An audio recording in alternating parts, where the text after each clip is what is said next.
Bir neçə gün bundan əvvəl mən xurma göstərdim, Hicaz xurması.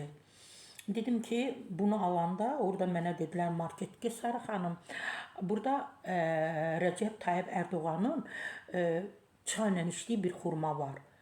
Dedim, hə. Sonra dedilər ki, o Məhəmməd Peyğəmbər də daima ondan çay içib. Sonra mənə başqa bir xurma təqdim etdilər. Dedilər ki, bu da Bağdad xurmasıdır. Çox dadlıdır. Doğrudan da dadlıdır, siz də alın. Burada belə qablaşdırılmış qabdadır. Sonra mən alandan sonra onu götürəndə xanımlar deyir ki, siz bilirsiniz bununla kim çay içir, kim yeyir bunu? Dedim, yox. Dedilər ki, Trump. Dedim, ola bilməz. Dilarsə, bundan ikisini aldım. Dedim, əgər o kişi bununla çay içirsə, demək çox dadlıdır.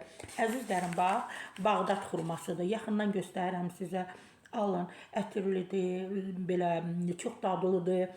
Çayla ümumiyyətlə başqa bir aləm dadı var, qoxusu var. Uşaq vaxtı biz kiçik olanda ən çox valideynlərimiz bundan alırdı, çay içirdik. O tamı mən bugün də hiss etdim. Bəli, mənə dedilər ki, bununla, bəli, Trump, Amerikanın, ABŞ-ın prezidenti çay içir. Məndən bu qədər Sara Səfura məhz Bahadırdan.